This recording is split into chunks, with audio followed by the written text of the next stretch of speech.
And as to all the students there, I think I'm speaking to some forestry students. I can't see you either, but I believe you're there. This isn't going to be a PowerPoint marathon. I've been through plenty of courses myself, and I really dislike PowerPoint, so hopefully this will be fairly brief and entertaining and informative. That's my aim. Okay, on to the business itself. I think if you're watching this, to think about how you could start your own business. I think my now understanding is that to understand any new startup or your own potential, you have to kind of look at your own history and think about who you are and what your experiences are from the past. As I said, Greencroft's a partnership between Kate and I, but on my side, I was raised on a tiny island off the west coast of Shetland called Papastua, which probably very few of you have ever heard of. Population about 20 when I lived there. But what that gives you, we had no mains electricity, we didn't have TV till I was about 11. So if you wanted things, you had to go and make them. If your motorbike broke, you went and fixed it yourself. If a toy broke, you fixed it yourself. So I was raised in a very much a DIY environment where you went to the shed and you sorted things out. As you'll see, as I talk more about the story of Greencroft, that has quite an influence. Academically, I wasn't very academic at school, but at the age of about 19, I was quite interested in horticulture, so I went to Horticultural College in Ayr, and that's where I met my wife, Kate. So we both have a kind of shared love of gardening. It turned out that that wasn't really the career for me, and not long after finishing Horticultural College, I then qualified as a nurse, and I have been an anaesthetic nurse for, more than 10 years now. So the gardening was really just became a hobby, as it were, or the horticulture side became a hobby. But again, obviously, it influenced the type of business that we started together. Kate's history, her background, well, it's top secret. No, it's not really, but Kate obviously has a shared love of gardening. And we both have quite a middle-class view of what's nice in a garden. So we don't like concrete gnomes. We don't like plastic pots.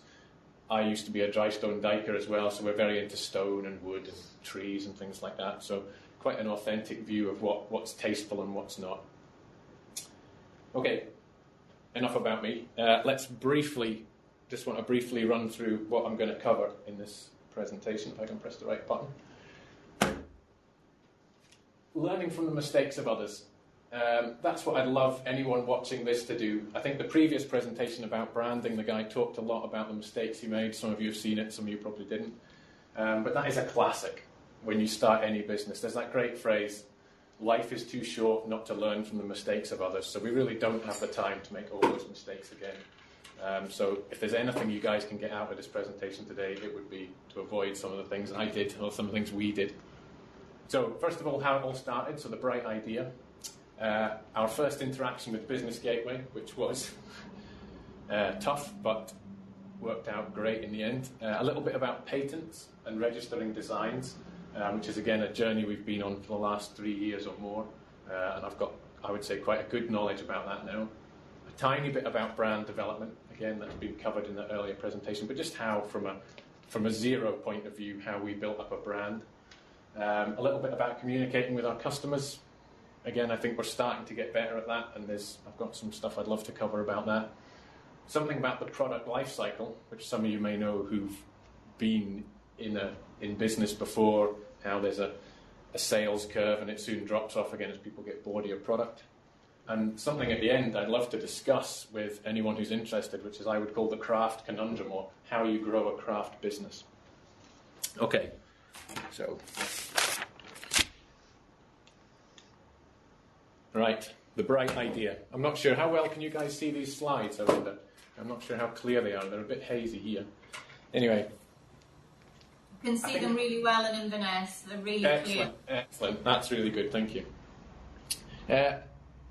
So much of the business stories that certainly I've read online, and you look at all these entrepreneurial, see these great successes, and they seem very quick and overnight successes, a bit like the last speaker talked about, but you hear this, hard work, good luck, you got this bright idea, you had this genius moment, and then you became Steve Jobs of Apple or something. It really isn't like that, I would say, and it's not been for us. what they don't tell you is you're going to make lots of tiny little mistakes. You're probably going to spend lots of money on equipment you won't need. Kate can back me up on that. You're probably going to launch products that the public didn't actually want. But what we've found is that every one of these little setbacks has actually helped us alter a product. So when we suddenly couldn't find a material we needed, we had to change, and it actually turned out that that change was better. So it is quite tricky, but it's all these failures definitely help galvanize your business, I would say. Right, so let's get down to the bright idea. What made me think of this product, the Croft House planter? Well, anyone out there wax their legs? I'm sure a few of these forestry students look like they wax their legs. No, the only thing about leg waxing is it has a lot to do with the start of Greencroft. Okay? We were on a charity night out. I work at the hospital. I don't know if you've ever been out with doctors and nurses before, but we were at a charity leg waxing. Me and a few of my colleagues were getting our legs and backs waxed. And anyway, if you go out with doctors and nurses, it can get a bit wild. And at some time in the night, there was a bit of acrobatics, and I had my shoulder badly damaged. So I was laid up for a couple of weeks. I couldn't work. I couldn't do anything. I'm quite a hyperactive guy. I'd usually do lots of stuff even at home, like we built our own house and all that kind of thing. So I was just sat still. I got chatting with Kate, and she said she wanted a planter, like the ones her mum had, which you guys down in Scotland will be aware of, these big stone trough planters. We don't really have them in Shetland, the ones that they used to use on farms as drinkers, and then you fill them with soil and plant them up, and they look very nice. But A, they're expensive, they're quite hard to get hold of, and they aren't in Shetland, and they'd be very heavy to transport. So we were in this situation where we didn't really have the money. We had one job, 4 kids, etc., etc. So instantly I just thought, oh, I'll maybe try and build one. So I started sketching the dimensions of one. And then I thought, oh, it's kind of boring. We could maybe improve it a bit with the kind of things that are around us. Where we live in Shetland, we're surrounded by these little old croft houses. Some of them derelict, some of them lived in. So we basically took one idea through a financial constraint. We didn't have the money, so we tried to make it ourselves, and then we also improved it to make a better product. So I went into the shed using these skills. Like I said, a bit of my history is going into the shed and making things. I had the ability. I actually watched a few YouTube videos as well to find a kind of recipe, a first recipe for making something like a trough. So again, YouTube is so good for everything. Even for building our house, we used YouTube to work out hang doors, etc. But I went into the shed, and as you can see from the bottom picture there, that was the very first product, the very first planter that came out. And it was just for us. It was made for us so we could plant it up and have it in our garden. And I've got a wee quote there from Reid Hoffman, which says, if you're not embarrassed by the first version of your product, you launched it too late. And if that doesn't make sense, then it's basically, if I'd have kept that hidden in my shed and tried to make it better and better and better, I would have wasted loads of money before I knew if anyone wanted to buy one. So I'm a bit embarrassed by looking at it now because it looks nothing like what our planters look like now. But still, it definitely served its purpose.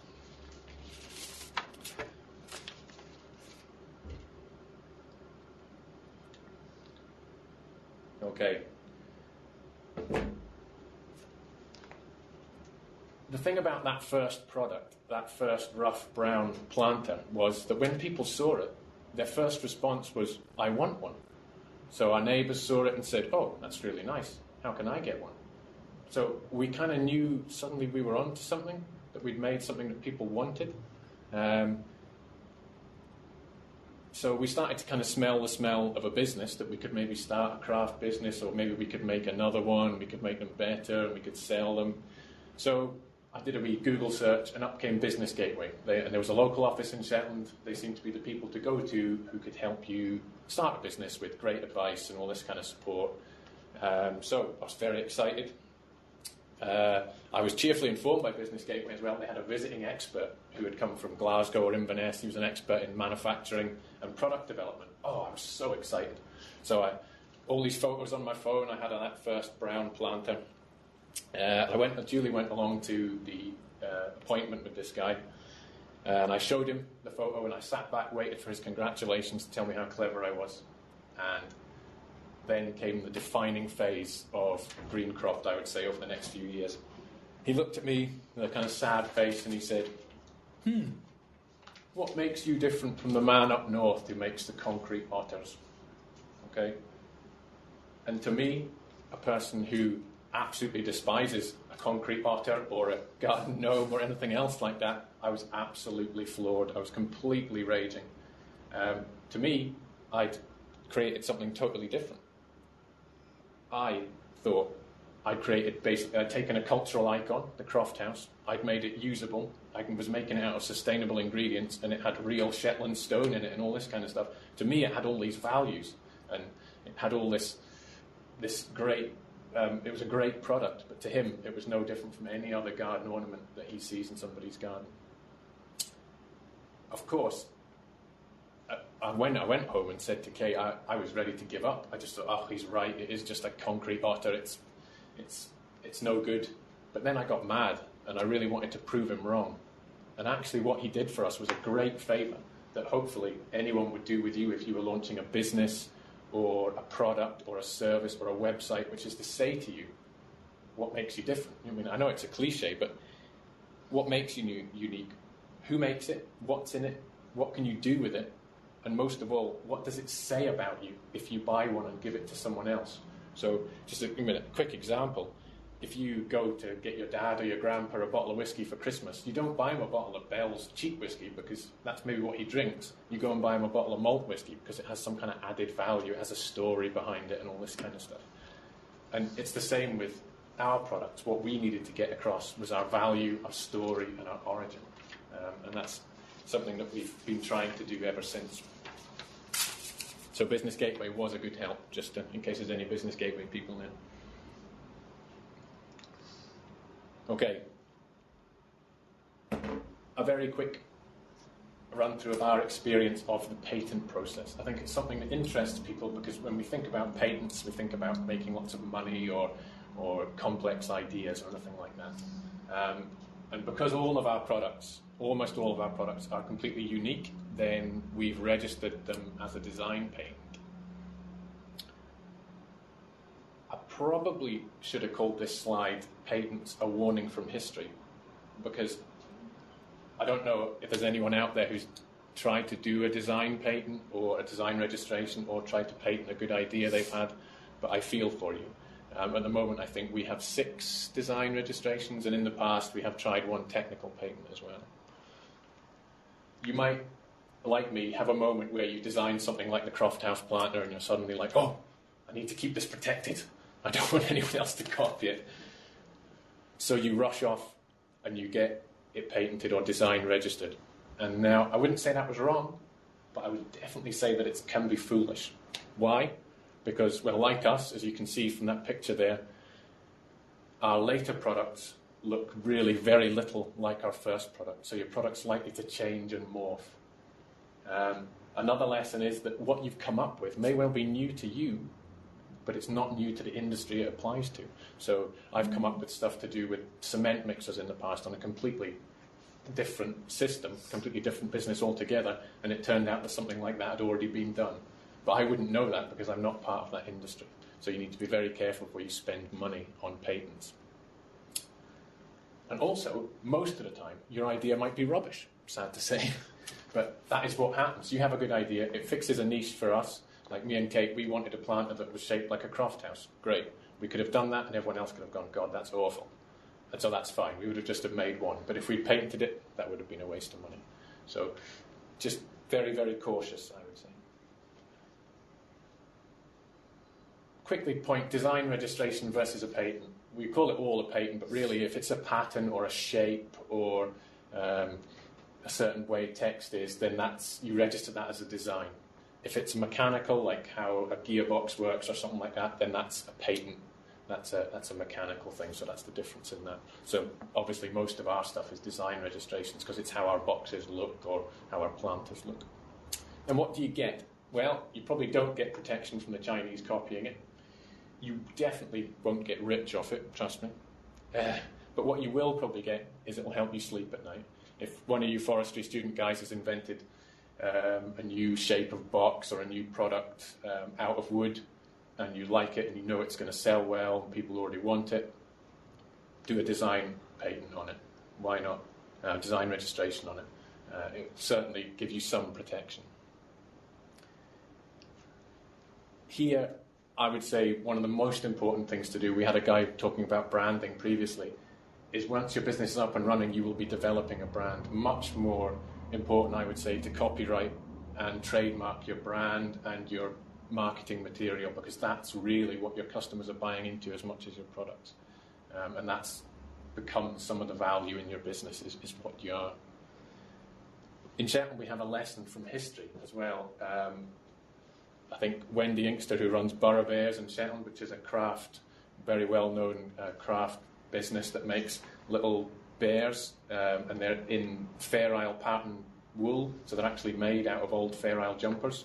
And at one point in Shetland, a competitor sprung up making bears almost identical, and she didn't have any design patent on the bear previously, so a years-long wrangle ensued. I don't know exactly how it was resolved, but what she could have done would be one solicitor's letter quoting her design patent number would have probably stopped that local competitor. It wouldn't stop the Chinese or any other large, even maybe in Europe, if you haven't registered your design in Europe, they could still copy you there, but that product couldn't then come into the country.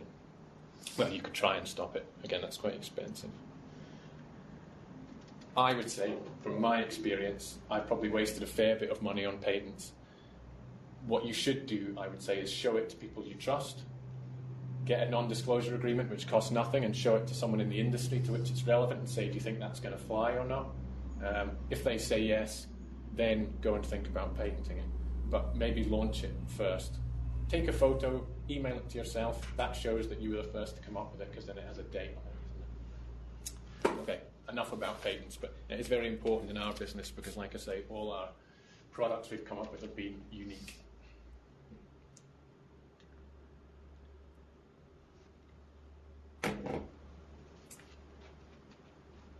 One aspect of our business that has always been slightly in the background for us has been developing our logo and our brand. We were so keen on getting the planters out to people and making nice products for people that logo and kind of brand development has always been slightly on the back burner. But customers say they like our logo.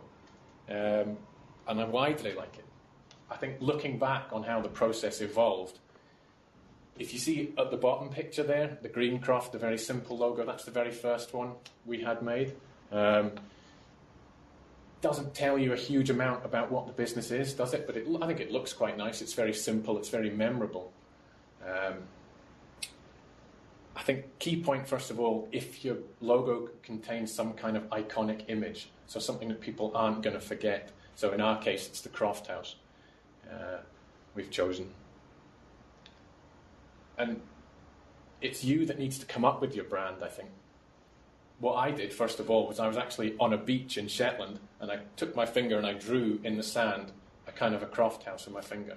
I looked at it, walked away, and I thought, yeah, that's going to be in our brand somewhere. Then I tried drawing it on paper, and then I drew it again and again and again from all these different angles. And then I started trying to work out how to do it on a computer, wasting loads of my time and money. Wasting loads of my time. Until I realised, of course, there's local people who can help you. And I would absolutely recommend, whatever you do, find a local designer to help you with your logo, because they cost very little and they're hugely invested in making sure that you get it right, because your logo is going to haunt them. If they make a bad logo, it's going to be going around the town where you live on the back of your van or in your emails or on your website, and they're going to think, oh God, I did a poor job with that. I was amazed how invested they were in making sure our logo was nice, and how cheap they were. For the price of a night out, you could have a logo that's going to last your business for the rest of your life. So definitely get the professionals to help you. They're so good. I think our first logo there at the bottom cost about 100 quid. Like I say, the bottom logo there, what it lacks is an element of description. It's very nice, but it doesn't communicate a great deal at first glance. It's all right if it's already attached to the product. But if somebody comes across one of our business cards or sees us on the back of a van or whatever, then it's not too descriptive. So that's how we changed. We did the brave thing, and the logo at the top is the logo we now use just for the planters. The rest of the business still has the other logo. But you can see the top logo there. The font is much more kind of friendly. It's much more horticultural. It's green and brown. It actually shows a planter. It says the word Shetland, so it gives an origin. It says what we do, handcrafted home and garden products. So to be honest, I don't like the top one as much, but I think it communicates much more to the customer. And like I'll speak about later on, you really need to make things easy for your customer. Make it easy for them to want to buy your stuff. I think we've somehow, I'm not saying we're good at it, but somehow we seem to have managed to do that, and people seek us out and want to buy our stuff. I think briefly font, just that's the shape of how letters are. You'll see on the old one, it was a very classic kind of formal font saying Greencroft under the house there. The new one, much more playful. Font's important. If you think about Star Wars or if you think about Coca-Cola, first thing that comes into your head is how the letters are shaped. So definitely think carefully about the kind of lettering that you use in your logo.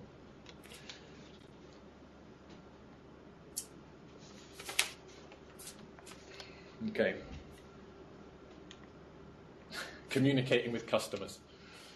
Again, this is from a really basic point of view. Like I said, I'm no businessman, I'm no marketing consultant, I'm an anaesthetic nurse who does a bit of dry stone diking at the weekends and a bit of building and things like that. I'm a simple guy. So words like marketing, I really don't like, really scares me. But if you think about it, it's just communicating with your customers. Like we talked about before with the brand and with your backstory and your history, how do you get that across to people? How do you tell them that before they've even got to your product? Or when they do pick up your product, they think, God, why is this planter 60 quid? Well, the label should tell them why it's 60 quid. They don't expect them to guess, okay? After your brand, the next thing we focused on was getting a decent label together for our products. Because each label is a chance to communicate. I think our first thoughts were we should just have our contact details on it so they knew that if something went wrong with it, they could get in touch with us. But then we thought we'd better put some care instructions on it because some of our products, like the wooden products, need oil put on them or whatever if you're using them outdoors or if you're a very dry house, that kind of thing. I kind of wanted to have a sense of humour on it. And I don't know if you can see, that's just one label. It's like a bifold label. We're just seeing both sides of it there. You can see it says, it's got like a caution. This planter was made with love. So we've got it's kind of silly, it's kind of fun and light-hearted. But all of the stuff on it explains the benefits. It instructs the user. So we've got a photo there of what a planter could look like planted up, which you might think, why would people want that? But if you buy a can of tuna, on the side of it is a picture of some tuna on a lettuce leaf, isn't it? There's always a serving suggestion. So somehow it seems to make sense to show people the kind of potential of the product they're buying as well.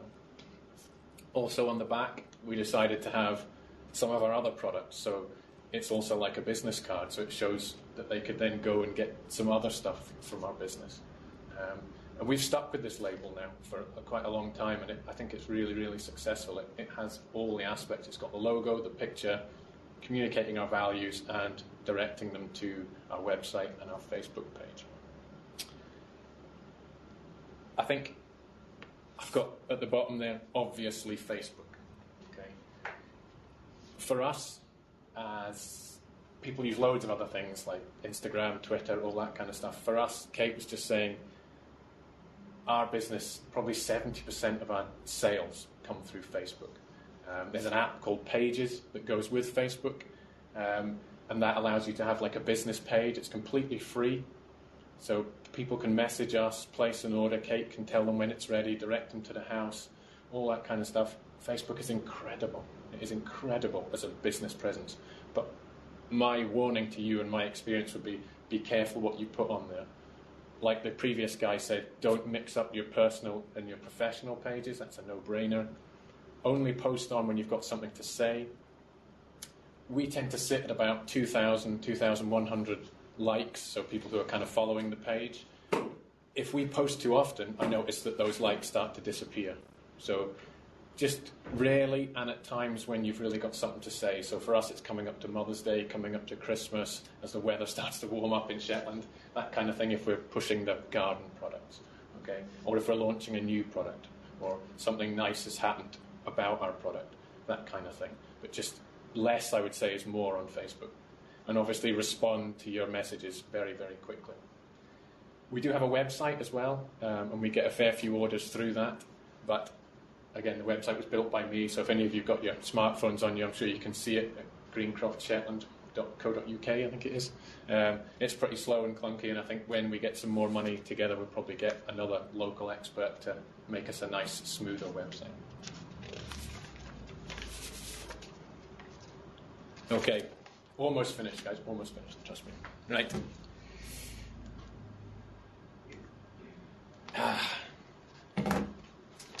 This has been another great lesson for us, and it's a lesson that's taken 3 years for me to learn, okay? The product life cycle. I'm sure any of you who've been involved in business might have heard of this. If not, you can see from the graph there, you introduce a new product, makes sense, you get growth in the market. So say you launch a new game or something, get growth in the market, people have played it, and then it declines, and then you need to launch a new product to catch up with that, okay?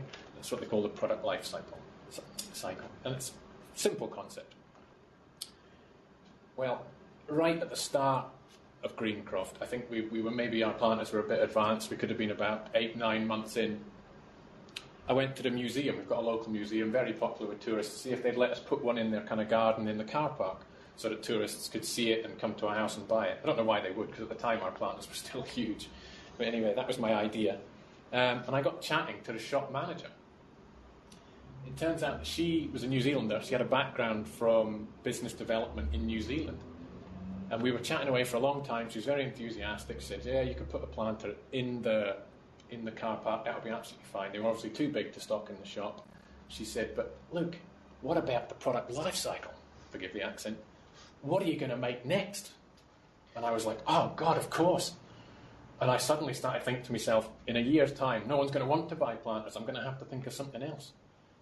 So basically, for the past 3 years, I've been ploughing energy into a whole load of other products. So we make these things called croft boxes, which can be personalised. A wooden wine box carrier made out of birch ply, again, that is personalised, takes 6 champagne bottles. A whole range of clocks, some of which can be personalised from birch. Axe and shield sets, again. And at the bottom there is our range of fish boxes and what we call heli boxes. Heli in Shetland is for the weekend, so heli errands means your weekend shopping. So yeah, what I did was I chucked all this energy into all these new products, and there's been lots more products besides that I haven't put photos up of. At one point I think we had 14 different products available, a lot of which can be personalised. And it was at this year's craft fair, which is our kind of main selling event before Christmas, that I realised that I'd gone down a crazy path. Okay, in my head was this product life cycle graph, and I'm worrying about when people are going to stop wanting the planters. So we're at the craft fair, and I found I was having to sell stuff to people, like some of the wooden stuff. But I hate selling stuff. That's not who I am, or it's not really what Kate does. I was like, oh, I'll give you that. I'll take a tenner off if you have 2 of these, kind of thing. But the planters, no. People were turning up before we were open to buy the planters. People were sending delegations down from the small islands to try and buy the planters in bulk. No one was doing that for the wooden stuff. So what I'd failed to do was listen to the customers. And I still had this business advice in my head, but I wasn't taking the kind of non-verbal advice from the customer, which was, I want planters. And we've always got a waiting list for our planters, but very rarely for the wooden stuff. Thinking about product life cycles. You're never going to know, are you, how long the life cycle is going to be of your product. Can anyone think of a product that has a massively long life cycle? The example you can think of is something like Coca-Cola. A can of Coke or a bottle of Coke hasn't changed, I would say, in probably 50, 60 years, and it's still the biggest seller in the world. You've got stuff like Kellogg's cornflakes. Another brand and a product that's remained unchanged for 50, 60 years. So it's defied the product life cycle. You've got other things like the Xbox 360 or something which goes up and goes crash straight back down again, and they launch a new Xbox. Those kind of things have a very short product life cycle. But locally, and in the craft world, I would say product life cycles are quite long. So in Shetland, we have our Fair Isle jumpers, which have probably been being sold for 200 years. I don't know. And our Borough Bears, again, have been going for 17 years, and sales are undipped. So, yeah, be aware of the product life cycle, but definitely don't let it distract you while customers are still telling you they want to buy it. That would be my lesson. No customer ever asked me for a range of clocks, an axe and shield set, a wine box. We came up with them and then sold them, if you see what I mean. But anyway, now we're re-energized and refocused, and we finally launched a much smaller plant, which is what the tourists and locals kept telling us. They wanted one they could take on the aeroplane in their hand luggage. But we were still pumping out these great big kind of horticultural ones. Anyway. Right. What I'd like to finish with in the next few minutes, I think we're good for time, aren't we? But, yeah, is what I would call the craft conundrum. And it's where I am, and I know it's where a few other craft businesses are. We're very lucky in that we still have a lot of customer demand, and our problem is we can't manufacture the planters fast enough. That picture there is us at this year's craft fair. That's kind of what our stand looks like. A little bit of advertising, loads of planters, and a few of the wooden stuff. And all those planters would just sell out every day, and we'd restock over the 3 days. As a craft business, I would say you're in a bit of a bind. I know that Kate and I, we're manufacturers, we're retailers, we're distributors, we're salesmen, we're delivery drivers, we're website developers. We're doing all these things at once, and it's very hard to do them well. And sometimes it feels it would be great just to do one thing so we could become the manufacturer of these products. But the reality is, if you create a product and you sell it yourself, you get to keep all the profit. So let's say we sell a planter for £40. The only thing we have to cover is the materials for that planter. If we sell it through a shop, they give us 20, they take 20, and then we still have to take the materials off the 20 that we're left with. They want 50%. So obviously you have to increase your volume to end up with the same amount of profit. But high volume means you become a manufacturer, which obviously in Shetland it's possible, and anywhere remote is possible, but there's large setup costs, there's getting into debt, that kind of thing. And it's a big risk. You could just flood the market and devalue your product. Also, being in Shetland or being remote, quite a few of you guys who are joining us are relatively remote and rural. You've got transport costs. So if you do want to stock a shop in the Central Belt or somewhere like that, again, somebody's got to take the hit for the transport. So is it that Shetland's only right as a micro-business kind of climate, or these remote places suit like a micro-business like ours best? Because Greencroft doesn't make a huge amount of money, but it's enough. It's a second wage for us. I'm part-time now. I do 4 days a week as an anaesthetic nurse instead of full-time. So it's been able to change our lifestyle for the better. But in Shetland, I would say there are some businesses who've bucked that trend. Alcohol businesses, to be fair, breweries, both of them, the Lerwick Brewery and Valhalla Brewery, both manufacturing, distributing locally and distributing on the mainland of Scotland, and seemingly doing it relatively successfully. So could it happen for planters? I don't know. It's a question that we chew over the whole time, and I would say a question I'd love to discuss with any of you guys who have any expertise in the matter. There's also a point I'd like to finish on, which for all of us living in remote and rural places in Scotland, is that does our story, is our brand, is it enough? Does it add enough value to cover those transport costs? So how often do you find, if you go to a garden centre, like my example, if you go to a garden centre, how often do you find that the products there are made in the UK, let alone Scotland, let alone Shetland or the Western Isles? Almost never. If you turn over that big clay pot, you'll find it was made in India and shipped all the way here, or China. Would people pay that much extra for a product like ours, say, that was sustainable, made locally, had real Scottish stone in it, all these kind of features? I don't know. We've never tested it yet. And maybe as Greencroft grows or doesn't grow over the next few years, we'll work on that. So I think in conclusion, I hope that's been informative or interesting. I think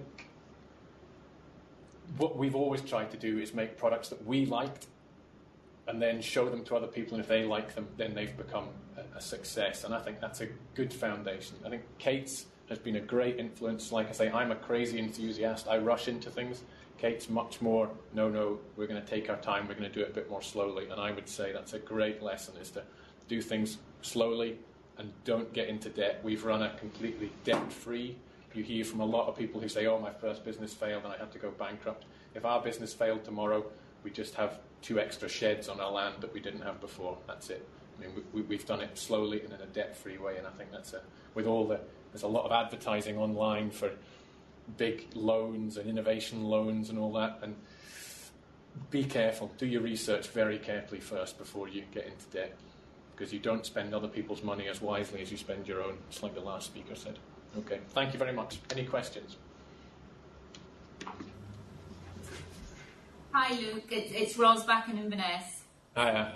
I just wanted to say thank you so much that you've packed so many tips and practical advice into a very short time. I was just going to pull out a few things that I've sort of heard from you today before I pass over to the students to see if they've got any questions. So the things that I really learned from what you were talking about today is I really like the idea of the fact that you had to get mad to sort of channel your energies into something after your business gateway appointment. I love the idea of your USPs, the fact that you were talking about the fact you needed value, a story and some origin, and I just think, you know, in the Highlands and Islands we have that in abundance, so I think that's something for the students to think about. The IIP and patenting, branding and logo, make sure you get it right and use the professionals, I think was your main advice on that. The power of social media, using Facebook, making sure you respond though, product life cycle, and then just the last couple of things you mentioned was about, you know, having a really great partnership with Kate, that you have a great balance with each other, and the importance of being frugal rather than being, you know, going all out and spending so much money that you end up in debt. But I'm just going to finish before I hand over to the students to say I love the idea of the way you were brought up on the island and the fact that that probably helped you become the enterprising person that you are. And I suppose that was my question to you is, do you feel that helped, having that lifestyle? It definitely helps, because a lot of people, you don't have to be brought up on a small island to think you can just go and make stuff yourself. If you come from a farming background or, like in my case, a crofting background, you just get used to the idea that you can fix things and make things, and that you're not scared of machinery or learning new skills. And I think that really helped, that I could draw stuff on paper, then think I could just go and make it. And at the time I never realised, but it was only looking back, actually doing this presentation made me think a lot of people would draw something on paper, then go and look for someone to make it for them, if you see what I mean. So it saved us a huge step in that we could just do it ourselves. Yeah, absolutely. Okay, I'm going to put myself on mute. I'm just going to hand over to, I thought maybe we'd start with Stephen over at the Scottish School of Forestry and see if there's any questions over there. Stephen? Hello. There weren't many. We listened in, and the main one was, when did you think about becoming an entrepreneur? Did you have it in mind when you were younger, when you were growing up, or was it just when people started showing an interest in the box? I think when I left school, I worked in the construction industry a lot, and I also worked with my dad doing odd building jobs, that kind of thing. So being self-employed wasn't unusual for me as a youngster. And then after going to horticultural college in Ayr, again I ended up doing a lot of dry stone diking, again working for myself. So I don't know if I'd call me and Kate entrepreneurs. I suppose we are, but really it was just how do we make some extra money, I think, was the big driver. And the fact that we've created this first product, obviously a lot of the products came after, but the first croft house that people wanted to buy, and the conditions were right. So Kate was at home looking after the 4 kids, so it was something she could contribute to in the mornings when the kids were at school. And I worked for the NHS, so I'd be working shifts, so I'd have a few days off at the weekends and things like that when I could put time into the business as well. So I think we kind of became accidental entrepreneurs, if you see what I mean. I think it definitely comes from just having an idea and sticking with it. I think that's the entrepreneurial thing, the confidence to think that you could go and sell stuff to people. Okay, thank you. Okay, any more questions from any of the other sites that are VCing in? Anything else anybody wants to ask Luke? Oh, okay, we've got another question in Inverness. Sam from Create. Hi Luke, I'm just interested to dig down a little bit more about your social media and how you chose your social media platform and why you might have chosen not to be on others. Yeah, that's interesting. Good question. People always say that and they don't know what to say. No, I think we chose Facebook because it was something we were already using and familiar with. And I'm probably of a slightly post-social media generation. I turned 40 in a few days, so I wasn't already on Instagram, I wasn't already on Twitter, but Facebook's something we were already happy with and used a lot. And I don't know how did we come across the Pages app? There's an app called Pages that comes with Facebook. I don't know how we came across it, but I have no idea. But that app just completely exploded things for us because it meant as soon as you logged a business page, you had somewhere to store all these messages, and it would basically turned into like an online. It wasn't an online shop, but as close as need to be. People couldn't purchase from there, but they could message us because a lot of our stuff was personalised. People don't pay remotely; they come to our house, and then when they pick the product up, they say they're happy with whatever we've done to it, especially the wooden stuff or the colour of the door that we've painted on their planter, and then they pay and they take it away. So it's quite face-to-face, but the whole initial part, definitely Facebook just seemed to work. We've just actually had a discussion with Greg before this. He was saying, why aren't you on Instagram? My question was going to be, why aren't you on Pinterest? Well, you are on Pinterest. Your products are on Pinterest. Are they? Yes. Oh, I didn't know that. I think we've also been cautious about spreading the kind of, I don't know, we've always had this thing about protecting the products a bit because they are unique, especially the Croft House planters, and I have design patents on, but you just worry about people copying them, I suppose. I don't know, it's fairly irrational, but things like Pinterest, we've not really gone on, but people probably will have put our stuff on there. So maybe we should certainly be on Instagram, we should think about Pinterest, but there's only so much you can do, I suppose. Absolutely. It is a minefield. It's really difficult. Yeah, I think Twitter, definitely not. I have a personal Twitter account, but I don't think that's the place for us so much. But and what our problem is at the moment is that we have waiting lists. So a lot of the time we try and hide. So for our planters, because we can only manufacture them so quickly, how long is the waiting list just now, Kate? End of May. End of May is our waiting list for planters. So we don't want to publicise ourselves too much, because then people say, oh, can I come and get one? We're like, no, it's May. So it's not like that all the time. Sometimes we manage to catch up, but other times we don't. Well, well done for everything that you're achieving. It's really exciting, and I think we're very excited about your products right here. Yeah, I think you've probably got a few orders in the room. I think we're off to look at your Facebook page. Yeah. Any hints or advice, please get in contact. The website is, like I say, it was made by me, so it's pretty clunky. But yeah, that's something that we definitely plan to improve on. And now we've created smaller products, smaller planters. We hope to be able to maybe move into mail ordering, but we've got issues with insurance because they can be fragile when flung about by transport companies. So that's our next stage, is to start posting stuff. Yeah. Okay. Hello, we've got one. Hello. What was that, sorry? Yeah, just a quick question about what products you use to make it. What do you use? You mentioned about Shetland stone being involved. What products are you using? The planters themselves are made of a kind of lightweight mix. We basically use a lightweight mineral, vermiculite. That's mixed in with lime, white cement, and recycled glass sand, basically into a secret recipe. But that makes it so it's light, but it's solid. It's heavy enough not to blow away in Shetland, which needs to be pretty heavy. But it's a lot lighter than if it was made of concrete. But it's not as strong. So if you whacked it with a garden rake, you'd certainly chip it, but it is light and easy enough for people to move around.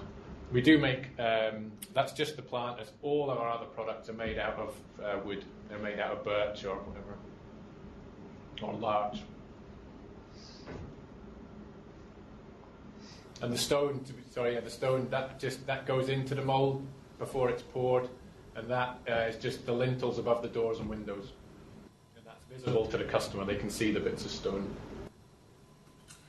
Okay, and that's our time up, I'm afraid. So, okay. Luke, thank you so much, you and Kate, for... Yeah, thank you. I thoroughly enjoyed it. And Greg, thank you very much for arranging this for the Get Inspired conference. No problem. And just again from the college, thank you very much, Kate and Luke, for giving up your time today and contributing. It's been really, really interesting, and I think really kind of inspiring to hear how like a kind of a local idea can be made into a viable business without going into debt as well. Because we often hear about how setting up first businesses are such a risk and such a financial responsibility, and of course they are. But it's nice to hear that there is ways to do it that it can be more affordable, and if you're clever about doing it in the right way. So I've really enjoyed it myself today. It's been very interesting. Thank you. Thank you. And thank you everyone for tuning in. Luke and Kate, if you're ever down in Inverness, please come and visit us. We'd love to roll out the red carpet. Will do. Thank you. Thank You can take a planter down with you. Yeah. Yeah.